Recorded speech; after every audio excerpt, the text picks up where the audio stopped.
रामो राजमणिः सदा विजयते रामं रमेशं भजे रामेणाभिहता निशाचरचमो रामाय तस्मै नमः। रामान्नास्ति परायणं परतरं रामस्य दासोऽस्म्यहं रामे चित्तलयो सदा भवतु मे भो राम मामुद्धर। आज एक नए विषय को लेकर के उपस्थित हूँ कि सनातन धर्म के पर्याय राम, इस विषय को लेकर कुछ चर्चा करना चाहता हूँ कि सनातन धर्म के साक्षात पर्याय रूप स्वयं राम हैं और राम सनातन धर्म के प्रतीक हैं, सनातन धर्म के आधार हैं और अनादिकाल से जो धर्म चला आ रहा है उस धर्म के पुरोधा हैं। उस राम को किसी भी रूप में आप कह सकते हैं। तो सनातन धर्म के पर्याय राम, इस विषय पर कुछ कहना चाहता हूँ। आखिर सनातन क्या है? सनातन का अर्थ है शाश्वत, जिसका नाश कहीं भी नहीं होता। शाश्वत है, अव्यय है, अविनाशी है, अक्षर है, जिसका नाश कभी नहीं होता। त्रिकाल वह सिद्ध रहता है। प्रलय काल में भी केवल वह गुह्य रूप में रहता है, जिसको डिसअपियरेंस फॉर्म में रहता है, डिसअपियर्ड रहता है, दिखता नहीं है परोक्ष रूप में, लेकिन वह निहित रहता है प्रलय के काल में भी। इसीलिए नहीं तो बीज ही नष्ट हो जाए तो पुनर्भव कैसे हो सकता है। तो इसलिए सनातन जो है शाश्वत है, अनाज, इसका आदि नहीं है, अंत नहीं है। इसको यदि हम देखना चाहें तो श्रीमद् भगवत गीता का जो 11वां अध्याय है, उस 11वें अध्याय में अर्जुन विह्वल होकर के श्री कृष्ण को कहते हैं, जो राम के बाद में कृष्णावतार हुआ, तो लक्ष्मण किस प्रकार से विह्वल होकर कह रहे हैं कि हे राम, हे कृष्ण, आप अपने स्वरूप को समेटिए और वही विष्णु रूप हैं, वही राम थे, वही कृष्ण हैं। और दशावतारों में जिनकी चर्चा है, जिसकी चर्चा भूरी भूरी गीत गोविंद में भी किया गया है, कविवर जयदेव ने किया है।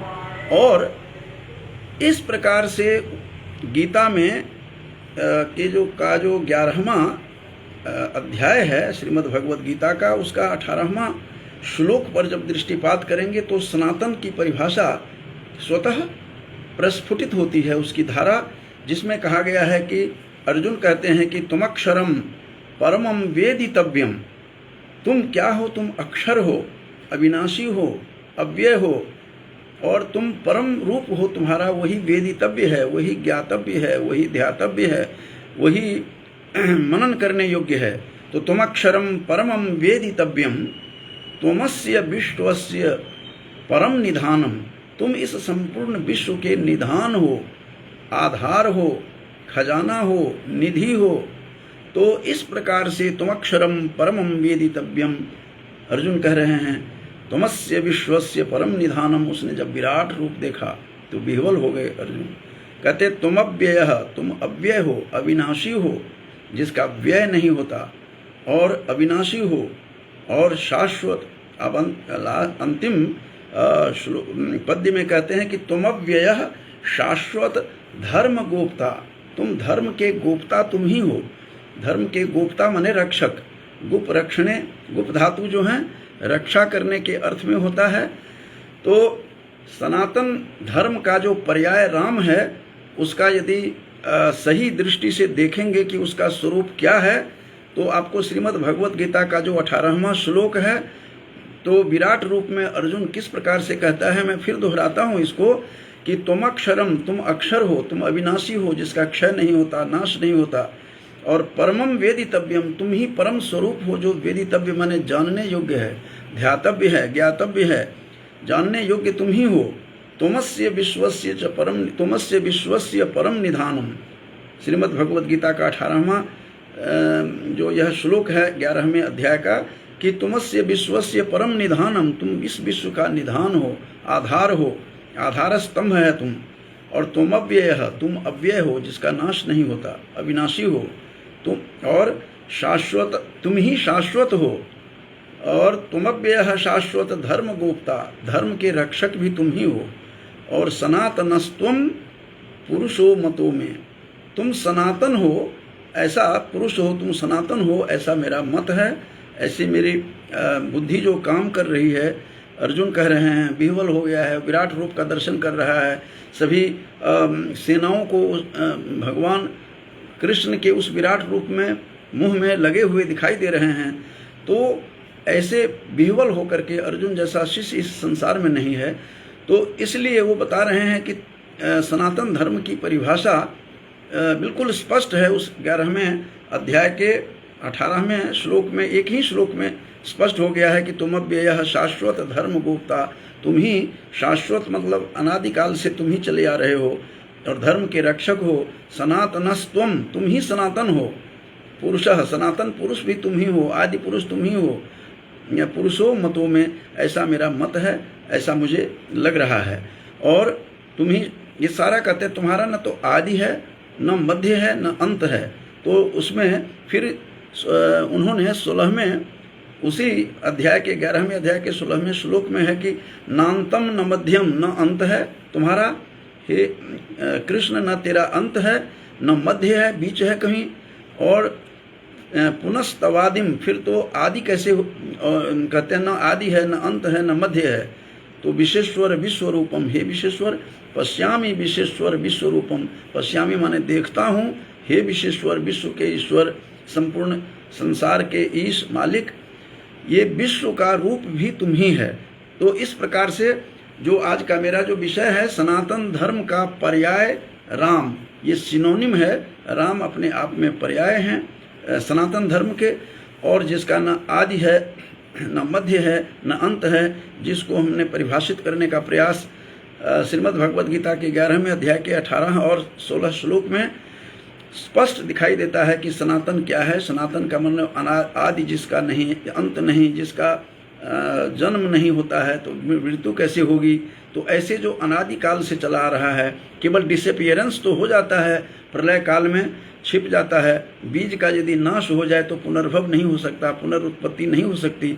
तो इस प्रकार से उन्होंने सनातन धर्म के स्वरूप को बताते हुए उसमें स्पष्ट किया गया है। रामावतार के बाद कृष्णावतार जब हुआ तो उसमें वेद व्यास ने स्पष्ट किया है कि सनातनस्त्वम पुरुषो मतों में, तुम ही सनातन हो। और कहते हैं कि राम सनातन के पर्याय रूप तो है ही, और धर्म के रक्षक भी हैं। इसमें भी गीता में भी कहा गया है। और आरंभ में जो आदि काव्य है इस संस्कृत साहित्य का, सबसे प्रथम काव्य है वाल्मीकि रामायण।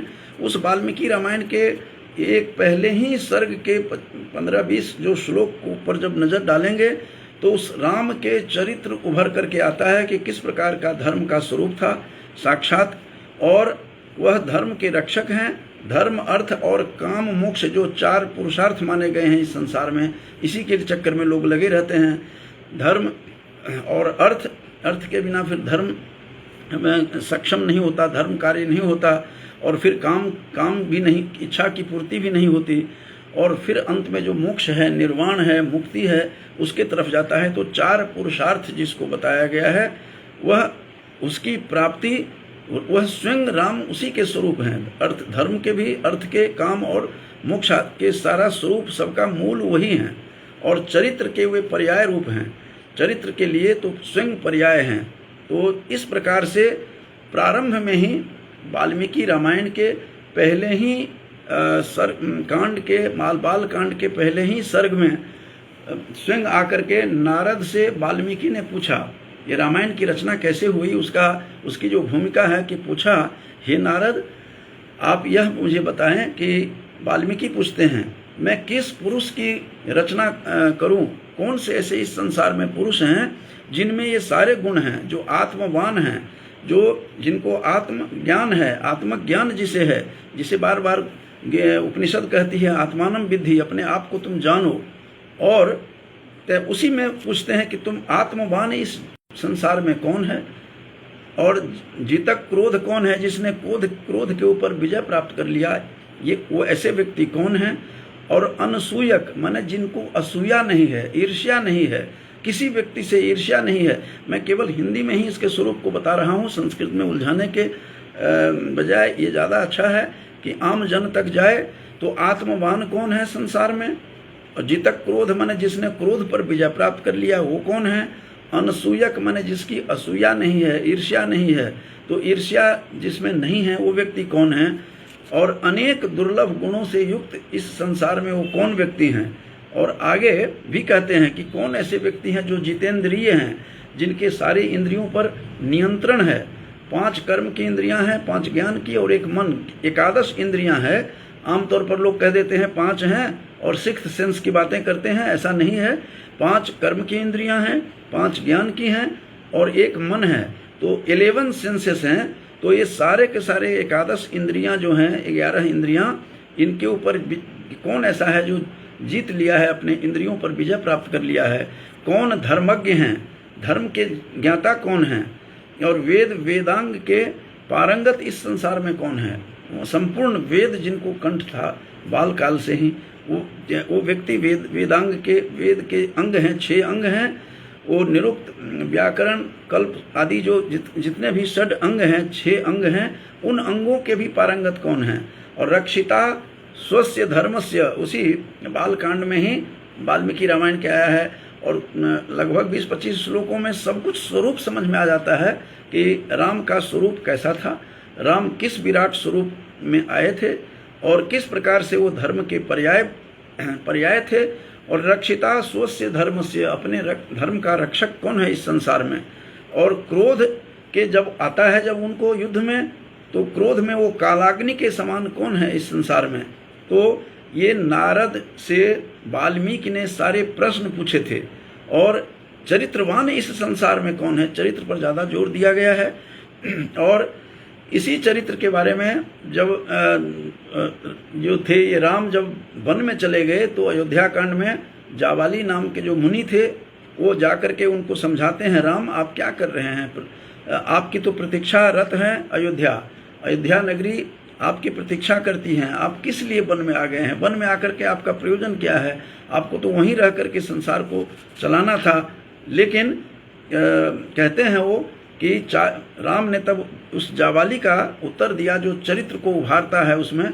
और राम ने कहा कि चारित्रमेव व्याख्याति शुचिम वा यदि वा शुचिम, चरित्र ही व्याख्या करता है कि कौन व्यक्ति पवित्र है और कौन व्यक्ति अपवित्र है। तो पवित्र और अपवित्र की परिभाषा मनुष्य के चरित्र से परिलक्षित होता है। तो चारित्र में व्याख्याति, इसीलिए कहते हैं कि शुचिम वा यदि वा शुचिम, कौन शुचि है, पवित्र है, कौन अशुचि है, इसकी व्याख्या राम ने स्वयं कहा था जावाली को। यदि मैं ही चला गया अयोध्या तो इस संसार में फिर रक्षक कौन होगा इस धर्म का। पितृ आज्ञा का पालन के लिए मैं आया हूँ, मैं वचन दे चुका हूँ। वचन का कितना महत्व था। आज लोग बोलते हैं कुछ, करते हैं कुछ, तो उनका एक रूप था। इसीलिए कहा जाता है कि राम का रामो दुर्नाभिभाषते, राम 2 बार नहीं बोलते थे, जो कह दिया वही कह दिया। 2-3 बातें उनकी बड़ी प्रसिद्ध है। रामो दुर्नाभिभाषते, जो हमें अपनाना चाहिए इस संसार में, प्रयास कम से कम अवश्य करना चाहिए। तो उन्होंने साफ शब्दों में कहा है कि इस संसार में 2 बार बोलने वाला व्यक्ति मुझे पसंद नहीं है। इसीलिए रामो दुर्नाभिभाषते, राम 2 बार नहीं बात करता है, जो कहता है वो 1 बार कहता है। और एक ही बाण से, यह भी आया है प्रसंग कि एक ही बाण से वो किसी पर चला करके समाप्त करते हैं। ये तो लोकाचार में दिखाते हैं। और तीसरी जो बात है राम के बारे में, जो कहा जाता है कि राम एक पत्नी व्रत धरो की चर्चा आई है, एक पत्नी व्रत की बात कही गई है, और इसकी चर्चा हमें भागवत के 9वें स्कंध में दिखाई दिया है, और आनंद रामायण में भी दिखाई दिया है कि कौशल्या अपनी सीता के अतिरिक्त मुझे सारी नारी, जितनी भी नारियां हैं, उनमें मुझे कौशल्या माँ की छवि दिखाई देती है। ये आनंद रामायण में स्वयं राम कहते हैं। तो इस प्रकार से, और कहते भी हैं, व्यास के साथ वार्ता की बातें कही गई है। तो 3 बातें तो उनका एकदम से जो है अनुकरणीय ही है। एक तो रामो द्विनाभिभाषते, राम 2 बातें नहीं करते कभी। एक पत्नी व्रत, और चरित्र का यदि रक्षा करनी हो चरित्र की, तो एक पत्नी व्रत का उद्धारण करने वाले थे। ये बात वाल्मीकि रामायण में उत्तरकांड में जब सीता धरती में समा जाती है, उस समय राम कहते हैं कि मैंने प्रतिज्ञा की हुई है कि स्वर्ण सीता बना करके ही इसका मैं अपना यज्ञ करूंगा। चूंकि अयज्ञो वाय सहयो पत्नी कह, तैतरीय ब्राह्मण में कहा गया है कि अपत्नीक जो होते हैं, पत्नी जिनकी नहीं है, वह यज्ञ के योग्य नहीं है। तो फिर यज्ञ स्वर्ण सीता बना करके उनको यज्ञ करना पड़ा। तो इस प्रकार से राम जो है स्वयं सनातन धर्म के स्वरूप है। आज का विषय ही है सनातन धर्म के पर्याय राम। और इसको यदि देखना हो तो बाली जो है, जो सुग्रीव का जो वानर राज था बाली, जिसका वध किया था राम ने, बाली और राम के संवाद में इतना सुंदर वर्णन है कि लगता है कि वह वानर योनि में होकर के भी बाली को कितना बड़ा ज्ञान था। बाली स्वयं जो थे, दो भाई थे, तो बाली जो थे स्वयं इंद्र के अवतार थे, इंद्र पुत्र माने जाते हैं, और सुग्रीव उनका जो भाई था वो सूर्य पुत्र माने जाते हैं। दोनों विलक्षण प्रतिभा के थे, लेकिन मार्ग से विचलित हो गए थे। तो राम ने बहुत समझाया उनको कि तुम रास्ते से विचलित हो चुके हो, रास्ते से हट चुके हो, इसीलिए तुम्हारे जैसे व्यक्तियों के लिए, और सनातन धर्म का पूरा प्रयोग किया है उन्होंने। 18वां जो अध्याय है किष्किंधा कांड का, तो उसमें वाल्मीकि राम का जो संवाद है, बाली राम का जो संवाद है, वो वाल्मीकि रामायण में वह विलक्षण है। और 18वें सर्ग के 18वां श्लोक स्मरण करने में भी बढ़िया रहेगा। 18वें अध्याय 18वां जो सर्ग है और किष्किंधा कांड का, उसका 18वां ही श्लोक है, वह विलक्षण है।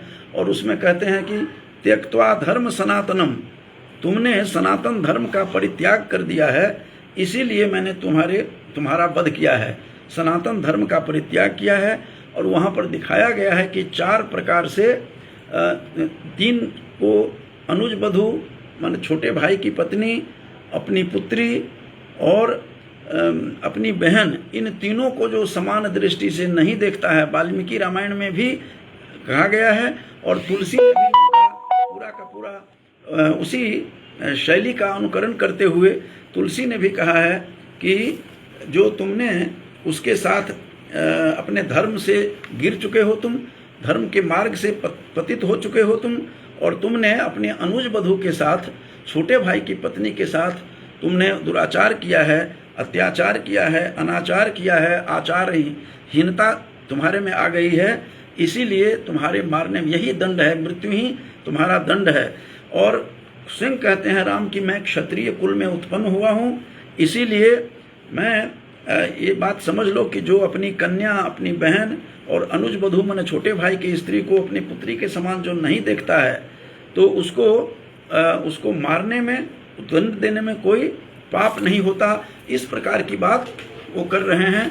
और साफ उन्होंने कहा है वाल्मीकि रामायण में ही कि भर्तुर वर्तसि भार्यायाम, बाली को समझाते हुए राम कहते हैं, जो 18वां श्लोक है 18वें सर्ग का किष्किंधा कांड का, उसमें बाली को समझाते हुए राम ने कहा है कि भर्तुर वर्तसि भार्यायाम, तुमने अपने छोटे भाई की भार्या में त्यक्त्वा धर्म सनातनम, तुमने सनातन धर्म को परित्याग करके ताक पर रखकर, और सनातन धर्म का मर्यादा का तार तार कर दिया तुमने, और उसके साथ सहवास किया है। और यही तुम्हारा दंड है कि तुम्हें मृत्यु दंड देने में मुझे कोई पाप कहीं से भी नहीं दिखाई देता है, राम ने कहा। और उसके जो छोटे भाई की बहू का नाम रूमा था। रूमा कहते हैं रूमायाम वर्तसे कामात, रूमा को तुमने काम की दृष्टि से देखा है, बुरी दृष्टि से देखा। स्नुषायाम पाप कर्म कृत, ये 19वां श्लोक है कि तुमने स्नुषा जो अपनी छोटी बहन के समान जो अनुज वधू होती है, बहन के समान, उसके साथ तुमने इतना अत्याचार किया है, सहवास किया है, इसीलिए तुम्हारे मारने में कोई पाप नहीं है। और आश्चर्य होगा आपको कि वाल्मीकि रामायण का बाली और तुलसी के बाली दोनों ही अपूर्व हैं। और बाली क्या कहते हैं, तुलसी के बाली कहते हैं कि उनको पता था, वाल्मीकि रामायण में भी आया है कि उसकी पत्नी तारा ने उसको, तारा दिव्य महिला थी उनकी, खास बाली की साधारण नहीं थी, और 5 कन्याओं में परिगणित होती है कि 5 कन्याओं में तारा भी हैं, और अहिल्या आदि जो 5 नारी हैं उनको प्रातःकाल स्मरण करने से, नाम लेने से समस्त पाप धुल जाता है, समाप्त हो जाता है। ऐसी धर्म परायणा जो पत्नी थी, तारा थी बाली की पत्नी ने समझाया उसको, तारा ने, कि हे कपीस, आप मत जाइए, आप युद्ध मत कीजिए। राम और लक्ष्मण साक्षात धर्म के, सनातन धर्म के अवतार हैं, और आप, राम ने भी कहा है वाल्मीकि रामायण में ही कि ये भरत का राज्य है, और भरत का राज्य के अधीन में ही तुम्हारा भी राज्य है किष्किंधा, और भरत की आज्ञा है, हम भरत के अनुगामी हैं। राम जैसा ज्ञानी, राम जैसा अग्रज कभी संसार में नहीं देखा। वो कहते हैं कि भरत की आज्ञा है कि धर्म से जो विरुद्ध, धर्म के विरुद्ध जो आचरण करता है, ऐसे व्यक्तियों का संहार करना, ये सनातन धर्म यही कहता है, और धर्म यही है कि तुम उसका, ऐसे व्यक्तियों का वध किया जाए, और तुम भरत की आज्ञा का पालन नहीं कर रहे हो। हम तो भरत की आज्ञा के पालक हैं, हम अनुगामी हैं उनकी आज्ञा के। इस प्रकार से अपने छोटे भाई के प्रति अगाध स्नेह, अपार प्रेम दिखाता हुआ राम समझा रहा है बाली को कि तुमने ऐसा कर्म किया है कि तेरे जैसे को मारने में कोई पाप नहीं है। और तारा ने बहुत समझाया कि मत जाओ, वह साक्षात जो हैं विष्णु के रूप हैं, और दोनों भाई से एक शेषावतार हैं, लेकिन मानी नहीं उसने बात। लेकिन आगे स्वयं वाल्मीकि रामायण में बाली ने अपनी पत्नी को फिर बाद में समझाया है, चलने से पहले, युद्ध करने से पहले, कि हे भीरू, हे पत्नी को कह रहा है तुम डरती क्यों हो, मुझे पता है कि वो राम जो हैं साधारण नहीं हैं, विष्णु के अवतार हैं और सनातन धर्म के प्रतीक हैं। मैं मार्ग से हट गया हूँ, मार्ग से, अपने मार्ग पर रहा नहीं, धर्म के मार्ग पर, तो इसीलिए उनके हाथ से ही वध होना चाहिए, उन्हीं के हाथ में मरना चाहता हूँ। इतना बड़ा ज्ञानी था। इसी बात को तुलसी ने भी कहा है कि कह बाली सुनु भीरु प्रिय समदर्शी रघुनाथ। रघुनाथ तो समदर्शी हैं, समान दृष्टि से देखते हैं सबको। जो कदाचित मोहि मारहि, जही कहीं यदि मुझे मार देते हैं तो पुण्य होऊं सनाथ, तो मैं सनाथ हो जाऊंगा। इस प्रकार से किष्किंधा कांड का 7वां दोहा में इस प्रकार से तुलसी भी कहते हैं। और फिर आगे कहते हैं कि अनुज बधू भगिनी सुतनारी। अनुज बधू माने छोटे भाई की पत्नी, भगिनी माने बहन, सुत नारी माने पुत्र की नारी, पुत्र की स्त्री, और सुनु सठ कन्या समयचारी, ये सभी अपने पुत्री के समान है। इन्हें ही कुदृष्टि बिलो कहीं जोई, इन्हें जो कुदृष्टि से देखता है, गलत दृष्टि से देखता है, गलत निगाह से देखता है, तो ताहि बधे कछु पाप न होई। ऐसे व्यक्तियों को मारने में कोई पाप नहीं है। यही बात उन्होंने वाल्मीकि ने भी किष्किंधा कांड में बात कही है, और इसी बात को यहाँ तुलसी ने भी उसी को यथावत दोहराया है। और आचरण से जब गिर जाता है कोई भी मनुष्य, तो उसका कोई भी फल नहीं मिलता, उसके बध में कोई पाप नहीं है। एक और बात बताना जरूरी है, यहाँ आवश्यक है कि राम ऐसा चरित्र है, राम एक ऐसा पात्र है जिसको एक शत्रु पक्ष के जो मारीच था, जिसको मृग रूप धारण करने के लिए रावण ने कहा, रावण का मामा भी था। और एक बार बाल काल में राम ने यज्ञ में ध्वंस करने जा रहा था, तो उसने थोड़ा सा हल्का सा फेंका बाण, तो कहता है मैं 100 कोस तक में जाकर के गिरा, रावण को बहुत समझाया। कहता है मैं सन्यासी बन चुका हूँ, रावण ये छोड़ दो। रावण के मामा भी थे और इस प्रकार से सब कुछ समझाया उसने। वाल्मीकि रामायण को यदि आप देखेंगे तो वाल्मीकि रामायण के अरण्य कांड में रावण आया उसको कहने के लिए कि तुम मृग रूप धारण करो, तुम और उसको लोभ पैदा करो राम और जानकी में, ताकि मैं उसका हरण कर सकूं। बहुत समझाता है और मारीच का चरित्र देख करके विह्वल हो जाता है। कोई व्यक्ति यदि सनातन धर्म के स्वरूप राम कैसे थे, सनातन धर्म के संरक्षक कैसे थे, दो पर ही दृष्टिपात करें तो पूर्ण हो जाएगा। एक तो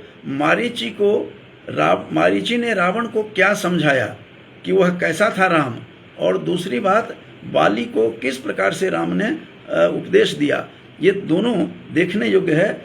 और उसमें मारीच ने राम कैसा है बार बार समझाते हुए अपने भांजे को, रावण को, राक्षस राज रावण को बहुत समझाया। और ये भी कहा, जो पंक्ति इनकी इतनी प्रसिद्ध हो गई, कहते हैं राम क्या है, राम तो साक्षात विग्रह है, रामो विग्रहवान धर्मः। हे रावण, हे वत्स, हे तात, बार बार समझा रहा है ये अरण्य कांड में वाल्मीकि के, कि रामो विग्रहवान धर्मः, राम तो साक्षात विग्रह हैं, विग्रह माने मूर्ति हैं, धर्म के प्रतिमूर्ति हैं। और रामो विग्रहवान धर्मः साधु सत्य पराक्रमः, और साधु भी हैं और सत्य के ऊपर स्थित रहने वाले हैं और सत्य का आचरण करते हैं। वे त्याग करने में कुबेर के समान है, राम वाल्मीकि कहते हैं, और सत्य को धारण करने में, सत्य पर चलने में वो साक्षात धर्मराज का काम करते हैं। तो ये सारी बातें इसको रामो विग्रहवान धर्मः, राम विग्रहवान हैं, राम स्वयं विग्रह हैं धर्म के, ये बात मारीच ने बहुत समझाया। और ये भी कहा कि न धर्म गुणैर्हीनः, वह धर्म के गुण से हीन नहीं है। हे रावण, हे तात, तुम यह बात समझ लो कि वह धर्म से हीन नहीं है। उसके माँ बाप ने घर से भगा करके नहीं छोड़ा है वन में, वो स्वेच्छा से वन में आया है। बार बार समझा रहे हैं, वो धर्म के परायण हैं, धर्म के ऊपर चलने वाले हैं, सनातन धर्म के संरक्षक हैं। पिता के आज्ञा मानना ही धर्म है। यह इस बात को लेकर पितृ आज्ञा का पालन करने के लिए, माता पिता की आज्ञा का, वो वन में आए हैं। उनको किसी न तो पिता ने और किसी ने उसको भगाया नहीं है अपने राज्य से, वह स्वेच्छा से आ रहा है। तो इस प्रकार से बहुत बार समझाया, अनेक प्रकार से वह समझाता है।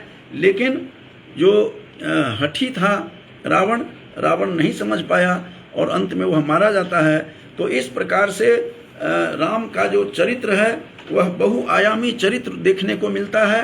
एक और बाली जो किष्किंधा कांड में जो रामचरितमानस जो तुलसी का है, उसको जब ज्ञान होता है, जो उन्होंने अपने पत्नी को समझाया था तारा को कि मैं जानता हूँ राम विग्रहवान धर्म है और मैं उसी के हाथों मरना चाहता हूँ, और इसलिए गया था।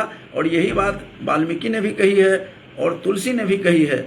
जब उसको ज्ञान हो जाता है तो राम ने कहा उसको कि बहुत समझाता है कि मारहि मोहि व्याध की नाई, मैं बैरी सुग्रीव प्यारा मारहूँ आपने किस कारण से, कारण कवन नाथ मोहि मारा।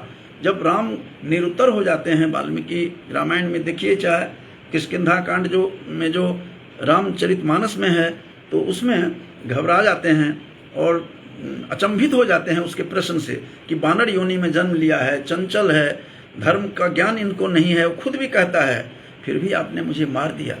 तो राम ने कहा कि ठीक है, तुम अपने शरीर को ठीक रखो, मैं तुम्हें अपने बाण से तुझे मैं संचार करता हूँ और प्राण को फिर से लौटाता हूँ। तब बाली का चरित्र देखने को मिलता है इतना बढ़िया कि समाज में हर व्यक्ति को का जो बाली का जो अंतिम समय का जो उसका जो चरित्र है वह बिल्कुल अनुकरणीय है। और उनके भाइयों का प्रेम भी अद्वितीय था। वो तो किसी कारणवश किस प्रकार से हुआ उसमें अभी नहीं जाना चाहता हूँ, किस प्रकार राक्षस को मारने के लिए कहा अपने छोटे भाई को तुम यहाँ रहो, मैं गुफा में जाता हूँ, और तुम जब मैं मार करके नहीं आया तो समझना कि मैं चला गया। लेकिन एक दिन की बात नहीं है, मास दिवस तह रहूं खराड़ी, 1 महीना तक रहा वो गुफा के पास, खून की धारा बहने लगी। सुग्रीव ने सोचा मेरे बाली को एक राक्षस ने ललकारा, वो मार दिया है, इसलिए वो नाराज, उसने डर करके सुग्रीव ने एक बहुत बड़ा पत्थर रख दिया। फिर बाद में जब बाली निकलता है तो उसको भ्रांति होती है, गलत फहमी में लोग मरते हैं, भ्रम में मरते हैं, तो इल्यूजन में ही वो ब्रह्म खोजने की कोशिश करते हैं, ऐसा मिलता नहीं है।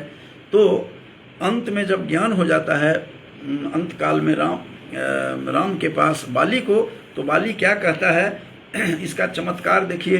रामचरितमानस में लिखा है कि अवनाथ करि करुणा बिलो कहूँ, देहूँ जो बर मांगूं। अब कहता है कि जो बर देता हूँ मांगो, तो मांगने के लिए कहता है कि कुछ नहीं चाहिए। बाली कहता है कि जिस योनि में मैं जन्म लूँ तो अपने कर्म के अनुसार तो मुझे वो फल देना, मुझे कोई वरदान नहीं चाहिए, कुछ नहीं चाहिए, मैं आप में लीन भी नहीं होना चाहता हूँ, ब्रह्मलीन में। और चाहिए तो मुझे कि जिस हर जन्म जब भी मैं जन्म लूँ अपने कर्म के अनुसार जो फल मिले, और इतना ही दया करना चाहते हो तो याद रखो हे राम, तेरे चरणों में मेरा प्रेम अनुराग बना रहे, प्रेम बना रहे, बस यही चाहिए। तो कहता है कि जही जोनि जन्मो कर्म वसतः राम पद अनुरागऊं, जिस जोनि में जन्म लूं राम तुम्हारे पद में चरणों में अनुराग बना रहे। यह तनय मम सम विनय बल।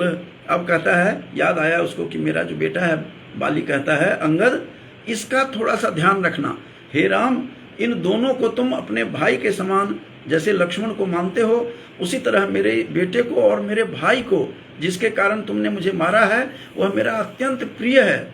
इसीलिए तुम जाते जाते बता रहा है बाली कि मेरे पुत्र अंगद को और इसको सुग्रीव को अपने अनुज के समान मानना। तो कहता है कि ये सारा छंद में है तुलसी रामायण में कि यह तनय मम सम विनय बल कल्याण प्रद प्रभु लीजिए। यह विनय में, विनम्रता में मेरा बेटा अंगद, और कल्याण विनम्रता में इतना है और बल में, दोनों में समान है, मेरे समान ही है इसमें सब कुछ। गही बाह सुर नर नाह आपन दास अंगद कीजिए। कहते हैं कि इस मेरे पुत्र को अपना दास बनाइए, आप दास बना लीजिए। राम ने जब कहा उसको कि तुम्हें अपना एक प्राण का संचार करता हूँ, तो सनातन धर्म के पुरोधा वही हैं, पर्याय वही हैं। तो उन्होंने बाली ने कहा कि कौन ऐसा मूर्ख होगा जो कल्प वृक्ष को काट करके, आप सामने जन्म जन्म लोग तपस्या करते हैं, वो मिलते नहीं हैं भगवान, आप स्वयं मेरे सामने खड़े हैं, मैं मरना चाहता हूँ और आप मुझे कहते हैं कि प्राण दूंगा, प्राण लेकर के मैं क्या करूँगा अब। क्योंकि कौन मूर्ख होगा जो कल्प वृक्ष को काट कर, कल्प वृक्ष एक ऐसा वृक्ष है देवलोक का जिसको जो मांगो वो दे देता है, तो कल्प वृक्ष को काट करके बबूल के पेड़ को कौन लगाएगा इस संसार में। तो बबूल पेड़ लगाने के लिए कह रहे हैं, फिर उस जन्म में जाने के लिए। तो उसकी भाषा देखिए, सो नयन गोचर जासु गुण नित नेति कही श्रुति गावहीं। जिसको नेति नेति कह करके श्रुति माने वेद कहते हैं कि नहीं है, नहीं है, नहीं देखा, और मैं तो देख रहा हूँ साक्षात ब्रह्म को। जिति पवन मन गो नीरस करी मुनि ध्यान कबहुक पावहीं। मोहि जानी अति अभिमान बस प्रभु कहे हूँ राखू शरीर ही। मैं जानता हूँ मैं अभिमानी था, सब कुछ था, और अज्ञानी रहा हूँ, मोह में फिर आप डालने की कोशिश प्रयास करते हैं मुझे इस शरीर में जाने के लिए, फिर इस शरीर से मोह पैदा करते हैं। मुझे कुछ नहीं चाहिए, कल्प वृक्ष को काट करके मैं बबूल का वृक्ष नहीं लगाना चाहता हूँ। तो अस कवन सठ हठी काटी सुरतरु, सुरतरु माने सुर माने देवताओं का जो वृक्ष है कल्प वृक्ष, तो सुरतरु बारी करही बबूरही। आप चाहते हैं कि मैं बबूल का पेड़ लगाऊं, कल्प वृक्ष को काट दूं। साक्षात राम हमारे सामने हैं। जन्म जन्म मुनि जतन कराही, अंत राम कहीं आवत नाही। जन्म जन्म मुनि तपस्या करते हैं, अंतकाल वो मिलते नहीं हैं, उनको दर्शन नहीं देते। राम जासु नाम बल शंकर काशी, अंत कहते हैं देव सबहि सम गति अविनाशी। और इस प्रकार से जो शंकर जो है काशी में रह करके कहा जाता है कि सबको मुक्ति मिल जाती है, इस प्रकार की बातें कहते हैं कि स्वयं अविनाशी मेरे सामने खड़े हैं अव्यय हैं, अविनाशी हैं, आप अक्षर हैं, आप सनातन हैं। सनातनस्तम पुरुषो मतो में जो अर्जुन ने भी कहा था श्रीमद् भगवद गीता में, ऐसे सनातन धर्म के प्रतीक आप कृपा निधान स्वयं मेरे सामने हैं। तो अचल करो तनु राखूं प्राणा, राम ने कहा था तुम अचल करो, अपने आप को स्थिर करो, मैं प्राण तुम्हारे धारण करवा रहा हूँ। बाली कहा सुन कृपा निधाना, बाली कहते हैं हे कृपा निधान, हे कृपा के सागर, ये आप अन्याय क्यों कर रहे हैं, मुझे तो जाने दीजिए इस संसार से। और इस प्रकार से पूरा संवाद होता है, लेकिन अंत में राम उसको वरदान देते हैं कि मैं जिस जन्म में जन्म लूँ, जैसा मांगा था बाली ने, तो आप राम के चरणों में अनुराग बना रहे, इसके सिवा कुछ नहीं चाहिए। तो इस प्रकार से आज का जो मेरा व्याख्यान था कि सनातन धर्म के जो प्रतीक हैं राम, सनातन धर्म के जो स्वरूप हैं राम, सनातन धर्म के पर्याय हैं राम, जो अविनाशी हैं, अक्षर हैं, आदि अंत जिसका नहीं है। तो इस प्रकार से स्वरूप बताते हुए वाल्मीकि रामायण को यदि 2 सर्ग को यदि देख लें, किष्किंधा कांड का जो बाली और राम का संवाद है, वो सनातन धर्म के बारे में बात करते हैं कि त्यक्त्वा धर्म सनातनम, तुमने सनातन धर्म का त्याग कर दिया, अनुज वधू के साथ तुमने सहवास किया, इसलिए तुम्हारी मृत्यु हुई है, तुम्हारा वध किया है। और जिसको गीता में भी कहा है, तुम अक्षरम, फिर दोहरा रहा हूँ, तुम अक्षरम परमम वेदितव्यम, तुम अक्षर हो, परम वेदितव्य हो, जानने योग्य हो, विश्व का निधान हो, तुम अव्यय हो, शाश्वत हो, धर्म के रक्षक हो। पता नहीं कितने तरह से उन्होंने व्याख्या की है। और दूसरा जो है वाल्मीकि रामायण के बाल कांड के यदि 20-25 श्लोक प्रारंभ का ही देखा जाए कि किस प्रकार से नारद ने वाल्मीकि को कहा तुम रचना करो, और फिर ब्रह्मा भी आते हैं उतर करके, बालकांड में ही है, और वाल्मीकि को कहा, उस लेखक को कहा कि हे वाल्मीकि, तुम रामायण लिख रहे हो, जब तक यह पृथ्वी और पर्वत रहेंगे इस संसार में और नदियां रहेंगी, तब तक तुम्हारी कथा, राम कथा इस लोक में प्रचलित रहेगी। यावत स्थास्यन्ति गिरयः, गिरयः माने पर्वत, यावत स्थास्यन्ति गिरयः सरितश्च महीतले, इस महीतल पर, भूतल पर सरिताएं हों, नदियां रहेगी। और तावत रामायण कथा लोकेषु प्रचलिष्यति, तुम्हारी राम की कथा लोक में प्रचलित रहेगी। क्योंकि यह सनातन धर्म का आधार है, यह आदि धर्म का आधार है, यही स्तंभ है। इस प्रकार से उन्होंने जो वर्णन किया है उसको लेकर के आज सनातन धर्म का पर्याय राम, इस विषय पर मैंने कुछ प्रकाश डाला है। वाल्मीकि रामायण और तुलसीकृत रामायण को लेकर इन्हीं शब्दों के साथ विराम देने से पहले जो श्रोतागण हैं, हमारे परम मित्र और हमारे साथी डॉक्टर मेजर सिंह खेरा जी, जो खालसा कॉलेज जो करनाल में है, प्रतिष्ठित महाविद्यालय, उसके प्राचार्य रहे, और जिस महाविद्यालय में मैं भी था तो वहाँ ये कॉमर्स के अध्यक्ष रहे हैं। तो उनका भाई का भी मैं स्वागत करता हूं। और उसी तरह से उन्हीं के गांव में जो स्कूल है, तो गजेंद्र कुमार जी वहां प्राचार्य हैं, मैं उनको भी शुभकामना देता हूं। और विजय यादव जी हैं, सेठ पीके सेठ जी भी हैं, और मदन झा भी हैं जो मेरे पौत्र हैं और बम्बई से देख रहे हैं। उन सबको मैं शुभकामनाएं देता हूं। तो बीच बीच में मैं कुछ प्रसंग लेकर के आप लोगों के सामने उपस्थित हो जाता हूं। इन्हीं शब्दों के साथ फिर से सबको धन्यवाद ज्ञापन करते हुए अपनी वाणी को विराम देता हूं। जय राम।